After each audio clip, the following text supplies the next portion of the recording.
Readers Entertainment Radio presents Book Lights with your host, author Lisa Kessler. Book Lights, where we're shining a light on good books. Hello, everyone. Welcome to June. I'm so excited that you're here today because my friend Mia Heintzelman is back today, and her books are so much fun. Oh, my gosh. I can't wait for you to read them. So, if you haven't read her before, I'm going to go ahead and read her bio so you can get to know her, and then we have so much to chat about. We were very chatty before the show started, so here we go. Mia is a polka dot wearing horror and romance movie lover who always has a book and a to-do list in her purse. She writes fun, unforgettable, more than just laughs romance about strong women and men with enough heart to fall for them. When she isn't busy writing fictional happily ever afters, she is likely reading, playing board games, or eating sweets. She currently lives in Las Vegas, Nevada with her husband and 2 children.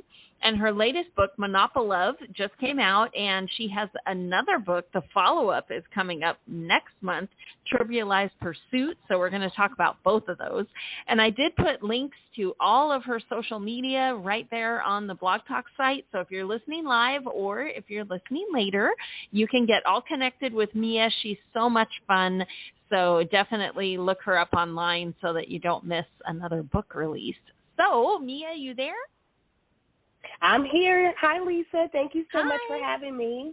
Oh, I'm so glad you came back on. I always have fun when you're on. I'm so grateful to be here with you, Lisa. Well, you have this new series, the Loving Games series, which I just think is so genius because I love board games, and having people fall in love around them sounds even better. So Monopolove was book 1, right? That just came out. You want to tell everybody why Yes. they should grab it? Absolutely. Okay, so this series and this book particularly is just so nostalgic. If you love board games and you just love a good, fun-loving, big-hearted romance about people who just have to get out of their own way. So in this book with Monopolove, we've got a game store owner and a doctor who's in town renovating his grandfather's house, but he's also going to be in the Monopoly tournament, and they end up facing off with each other. And it's just such a good time of enemies, not really enemies, but rivals to lovers. And there's a lot of steam and lots of nostalgia with the board game Monopoly. I love that. And what inspired this? When did you go, you know what? I bet people could fall in love at a game store. Well, the funny part about this is that I was researching for a different book, and I was looking for a particular community chess card, and I wanted the wording on it to include in a different book. And then the words Monopoly tournament came up, and I was like, ding, ding, ding. My idea mill just went crazy, and I was like, oh, wow. What is this couple that ends up being opposing or opponents in a Monopoly tournament? It's like the perfect setup. Plus, I love fun-loving things like board games and just game nights and trivia and that kind of stuff. So it just felt like the perfect setting for something that I love. And I just feel like Monopoly kind of crosses all demographics and groups. Everybody has a story about Monopoly, whether they love the game or not. They have a frame of reference and just memories about people cheating or house rules or, who's the banker and sticking $500 bills under the game board, all that kind of stuff. So I just love that idea. Yeah, we found out that my daughter was she can never be banker in Monopoly because we played and she was carefully doling out everyone. And she was probably 7, but she was very good at math. And we thought, oh, that's good practice for her. And so she's doling out everyone's money and collecting rent and all this stuff. And then we noticed, hey, we're out $100 bills. What happened? And then we're trying to replay. And then I start watching her. And every time anyone passed go and collected $200, so did Panda. I'm like, excuse me. She's like, look, the banker needs to be paid too, okay? That's right. Yeah. She said, well, shouldn't I get paid? I said, no. So you see, I just love stories like that. because everybody has their thing that it's just like a story that is so good and so warm to the heart with family about it, and friends. I just love that so much. Well, when you were making up your game, like the tournament, I guess, do they have special rules? Because like we used to have the house rule of that, if you landed on jail but you weren't in jail, you got the pot that was in the middle of the game board. Yes. Did you have special rules? Did you have fun with that? Absolutely. We definitely had to touch upon the house rules because it's like everybody has their own set. Oh, you're on free parking, that goes into the jail pot. I mean, you're in jail, that goes into the free parking pot, and whoever lands on that gets this. And then there's all this short game, long game, and everybody has their own personal set of rules of how they play. And so at the game store, when they were doing practice nights, she was like, what are our house rules? And so, like, you land on it, you get that money. And so I definitely had that. I even included stuff from the Monopoly game that you have at McDonald's. Everything, any type of reference you could think of for Monopoly, I tried to include it because it might resonate with just at least one small segment of people, but it's fond memories. I love that. And when you decided you came up with this Monopolove idea, was it your publisher or you who figured out, okay, I need it to be a gaming series? No, that was me. My brain is all, it's long term because the secondary characters won't stop talking, right? So you're just like, oh, so she's got a sister and she's got a best friend. Well, what games would they love? And so that automatically spawned the whole thing. And now people are like, well, what about Battleship? What about Scrabble? And I'm like, I hadn't thought about it, but eventually, possibly, it could be a thing. But I've got so many books I want to write. Right. Well, for now, how many books are going to be in the Love and Game series? There's going to be 3. So there's Monopolove, Trivialized Pursuit, and then I'm about to do a cover reveal this week for Clued in Christmas, which is the 3rd book. Oh, how fun. Oh, my goodness. Clue. Yeah, I'm excited about Clue. Oh, my God. Let me just tell you, I had so much fun with that one. I went so wild thinking about Sherlock and Jeopardy and Among Us, Mafia. I included all those kinds of references to go with Clue, too. So lots of good mysteries. And you tied it into Christmas. Oh, yeah. That was it wasn't originally a Christmas idea, but my publisher loves Christmas. So I thought, okay, what a great way to culminate the series, too, is the holidays always feels like a huge celebration, like so grand to end the series. So it worked out really well. And then I was able to get in some stuff about Big Bear and some snow because they're in San Diego and there's not much of a huge winter there. But if you go up to Big Bear, you could get yourself some winter going on and some Christmassy feeling. For sure. I love that. And so Trivialized Pursuit comes out next month, right? I saw the cover. It was super cute. Yes, I love Trivialized Pursuit. Yes, it comes out July 6th, so 1 month from tomorrow. And it's just, this one is the one that was closest to my heart, mostly because the way Rox and Murph view their parents, their love for their parents, and their view of their parents' relationships really kind of resonated with me because, you just don't think about the fact that your parents are kind of getting older.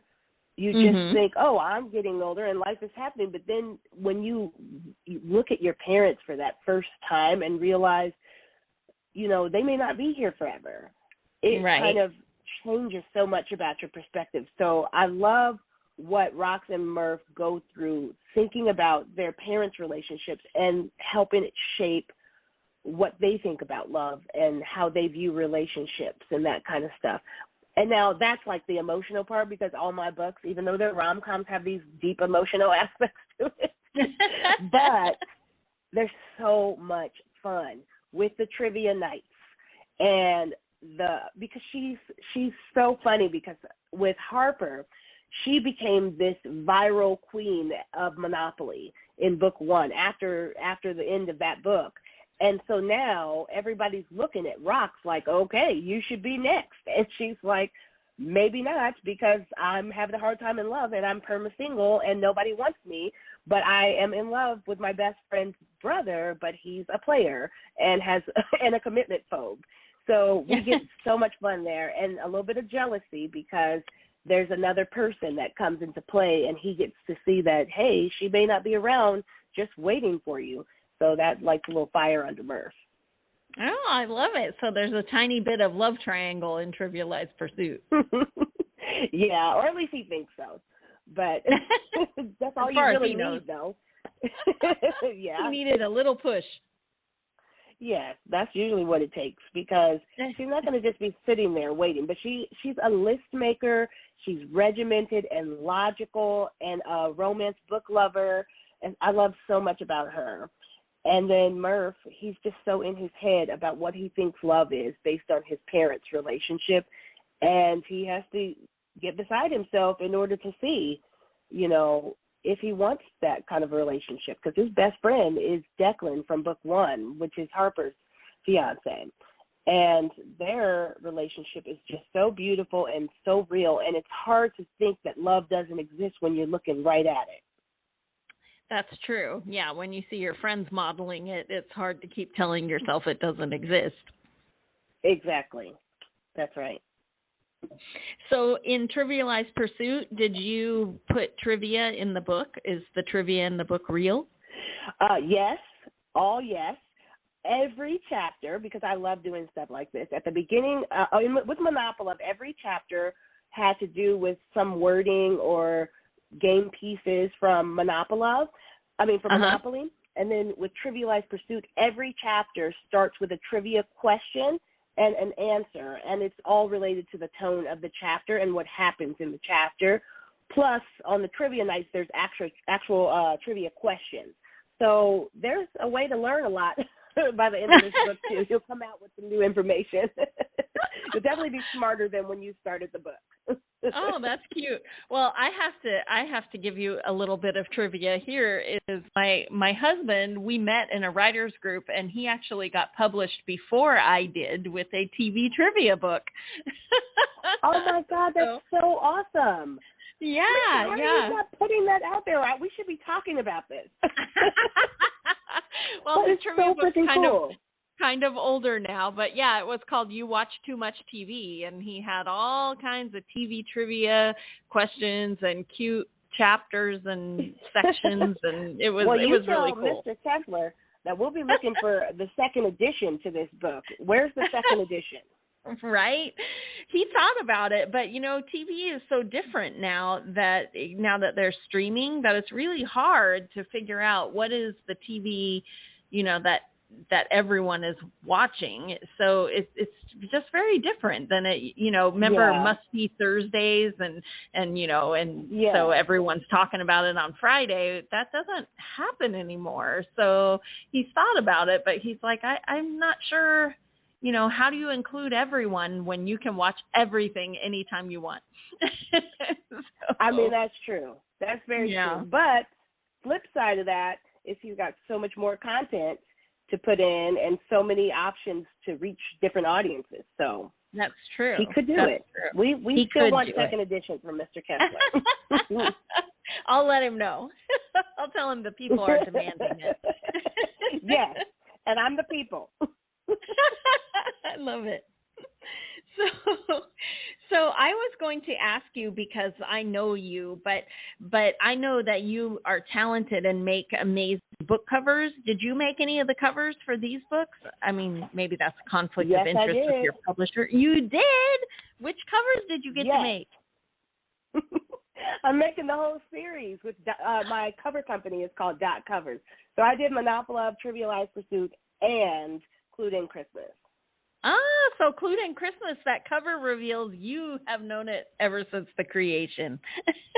Absolutely. So I'm like already ready. But the good news is that I know I love it. I don't have to fight with anybody about, what's the cover going to be like? Is it true to the characters? Does it fit the tone of the books? Yeah, so I got to do all of them, and I love that they kind of look like the board games. Yes, I was noticing that too. I thought that was really clever, but that was all you. Yeah. I told you my Well, brain is so visual, and it's marketing focused, so I think about how it's going to be perceived and what it's going to look like on a shelf and that kind of stuff. I mean, I should be focused more on the work, but it comes as I'm going. So I kind of take notes as I'm writing of things that I want to stick out, you know? Right, right. Well, now I'm even more excited to see the new cover for Clued in Christmas. I can't wait. Oh, thank you so much. I'm excited to show everybody. This one's going to be Nadia. So Nadia and Micah, who we meet. So people are kind of excited about it, which makes me excited. I just love it when readers are excited because then I'm like, oh, let's talk about it. Right. I know. That's always so fun. And so I have to ask, what's next? What are you working on now? Because Clued in Christmas must be done, right? Yes, Clued in Christmas is done. It's written. It's about to go up with pre-order links soon. So that one is just, I'm just promoting this whole series and helping people find it, hopefully. But next, I've got the Fort Tamani Family series, which is a vineyard series with 3 brothers and a sister. And I love this one because they're all based on, they're seasonal. So the first one is like a Galentine's Day accidental crush situation. And it's so funny because it happens during her girls' getaway in wine country. And he owns this vineyard that needs to be saved. His family's about to sell it off. And so he wants to save it because it was important to his late grandfather. So that whole series is going to spark with him and his 2 brothers and sister. I'm really excited about this series. Plus, I'm working on the follow-up to the friendship contract. I'm almost done with Leah and Brandon's story. And that one I'm looking forward to sharing very soon because it's steamy and it's fun and it's enemies to lovers and so much fun. Oh, I love that. And for people who haven't read you before, the friendship contract has kind of, I mean, obviously all of your books have a really cute premise, but you want to tell people kind of what the background is on that friendship contract? Yes, the friendship contract, it starts with, we have 3 friends. They're called the trio. It's Allegra, Damon, and Leah. Now, Allegra and Damon have crushed on each other for about 12 years, but the timing was always off. Now, she thought she was about to get a proposal with her live-in boyfriend, except the ring wasn't for her. And so... Oh, no! Oh. The ring was not for her. So naturally, she gets some consoling from her best friend, Damon, who they've been crushing on each other, but never acted on it. And so a wedding date and a roommate and a bedmate all happened at once in this story. And Leah kind of loves it because she's known that they both felt a way for each other. But so she's all pro Damon and Allegra. And this one I love, full heart. I love this book.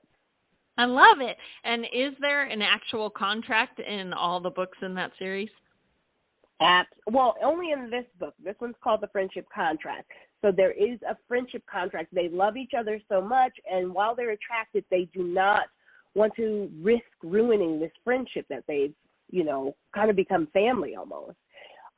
So they draw up a contract to say, give them each other some sort of rules around how they'll act around each other to avoid ruining the friendship, even though the attraction is combustible. Even though the author is already ruining their friendship. Yes. Now, that whole series is legal-based, all is fair in love and law. And so, okay, when we meet Leah and Brandon getting their own story, it's not a contract, but I don't want to tell the title yet because I'm going to do a title reveal here in a couple months because people are kind of been asking me, well, when are we getting Leah and Brandon's story? And I'm like, it's coming. I just have like a bajillion books I need to write for contracts, but it's coming. So, yeah, it's not a contract, but it is legal-based. The whole series will be legal-based. Mm-hmm. Okay. Well, when you reveal the title, you'll have to come back on. I am always grateful to be here with you, Lisa, because I always just have so much fun. Plus, I just love you as a person, so it just makes it so much better. The love is totally mutual. So for people who have not heard you on the show before, they're always curious what your writing journey looked like. And I mean, you do book covers and you market your books and write them. So it seems like you've, always been doing this, but I know that's not true. So do you want to tell everybody your road to becoming a published author? My road is so long and winding. It started, believe it or not, in the 3rd grade. I wrote a book. It was called Darrett and the Parrot. And then I won a trophy for it. What an amazing title, right? I mean, give it up for Darrett. That is so amazing. My first book in elementary school was The Wonders of Unicorn Creek. So, Oh, my God. That was awesome. You need to bring that back, Lisa. I mean, if Unicorn Creek doesn't make a debut in your library of books, I mean, something's wrong with the world. We'll put it next to the parrot. Yes. So Darrett and his parrot, I was so proud of myself because I was basically a sesquipedalian. I just like to use long words, and I thought I was so smart because you knew big words.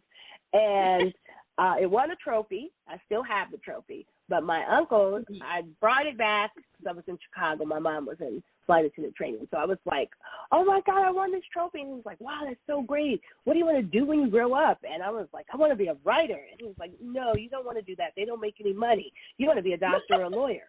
So, I mean, that could be partially correct. But it kind of killed my dream temporarily until I got to around college. Early college days, I was journaling and writing poetry. Then I self-published my poetry book. Then I did a couple children's books for my nieces and nephews. And then in the back of a book, it said, it was a romance book. Would you like to write for us? And I was like, well, what if I did? And it kind of sparked something in me. And knowing me as a craft book junkie, I just gathered all the craft books I could, find. And then my love of writing came back, and all of a sudden I was writing It's Got a Ring to It, and then Mixed Signals, and then that was all like 2017 or so. And so then I've been writing ever since. Just hopefully, I'm praying, getting better with every book. That's all I can ever hope for because, I don't know that my first books were the best, but I hope the most recent books are way better than those first books. But I'm having a great time and loving this journey. It's time-consuming and tedious, and my brain is always on, but I love what I do. Yeah, and I feel like that reading that at the back of that book, I mean, everyone who knows me, I'm very woo-woo, but I think things come at just the right time when they're supposed to. Mm-hmm. And I think it's really cool that the book you happened to read, the end of it said, would you like to write for us? And you went, you know what? Maybe I would. Yes, I would. Yeah, I mean, it's like the thing is with life, sometimes I feel like we get caught up in doing what we're good at instead of what we are in love with doing. So I have been a bank manager before because I was good with money, and I love to make sure people understood their money, how it works, how credit works, how to build up your financial situation. I'm good at that, but I was not in love with it. It didn't bring me so much joy that I was daydreaming about it. I was always thinking about stories and what if and asking people how they met and what their love story was. That was always part of what made me me. And I think once I read that, I felt like, gosh, maybe this is what I'm supposed to be doing. I always wanted to be a writer, but I thought that I needed to become a doctor or a lawyer, or I needed to do some respectable career. But this is respectable. This is proving to people that you can follow inspiration, that you can be inspirational, aspirational. You can be the example for other people, but you have to work hard. That's the other part that they don't tell you. You can't just say, oh, wow, I want to be a writer. You must write hard. Yes. I mean, write and work hard all the time. You can't just be like, oh, I wrote a book and I'm done. If this is the journey you want to take. And there are lots of ups and downs, but For the sure. goods outweigh the bads as far as I'm concerned. I agree. I always love the episode of The Simpsons when Lisa Simpson decides she's going to be a writer and she's going to write the great American novel, and she gets her little laptop and she goes to the coffee shop and she has her coffee and her pen and notepad, and she opens her laptop and she stares at the screen and goes, maybe I need to sit by the window. So she picks everything up. But she discovered writing's really hard. Yes, it really is. To be able to world build, make believable three-dimensional characters, and tell a story that makes you feel something all at once, not easy at all. So, no. It's like we signed up to write a term authors. paper every single day. What? Oh, my God, that's the absolute truth. Yeah, when I figured out how many pages I need to write a day, I'm like, shoot, I'm writing a term paper every day. I mean, do you know, it's so wild. In college, you'd be like, you have a 20-page paper. I'm like, dang, that's so much. Oh, my God, I'm going to die, right? And now 20 pages, it's like, okay, let's do that this week. Let's do that today. And that's good work. Yes. And like, it's so funny. 500 words, you're like, God, I need to write more. This is nothing. Right. 10 pages, cake. Yeah, exactly. So, yeah. But well, I totally agree. It's good. Go ahead, I'm listening. I was going to say we're rapidly running out of time because we could talk all day. But before we run out, everybody always likes to add to their TBR. So who inspires you? Who do you love to read that gets you fired up to go write? Okay. Favorite author is actually two authors. It's Christina Lauren. They write really funny, bubbly, upbeat rom-coms that are steamy, because I love rom-coms. They just make me so happy, and they make me feel like I'm on a beach with an umbrella drink and the sun beaming on me. So I love those books. I love Kennedy Ryan. I also love, I've been loving Emily Henry's most recent releases. I do like those too. There's just so many books that I just enjoy. If you want some high heat and feels, Tasha Harrison has some great books.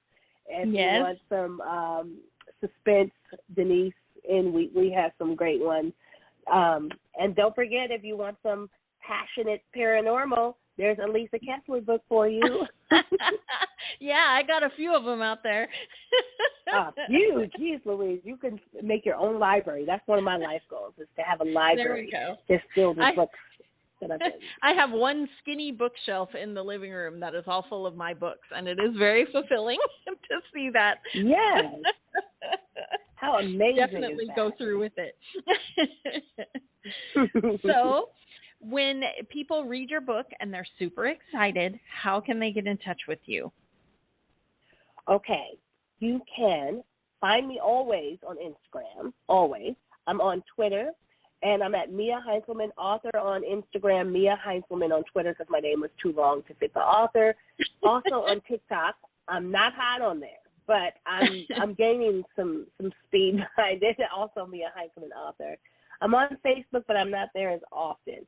And my website is miaheintzelman.com. You can go to the Contact Me or join my newsletter and just keep in touch. I love speaking with readers and chatting, talking about books and that kind of stuff.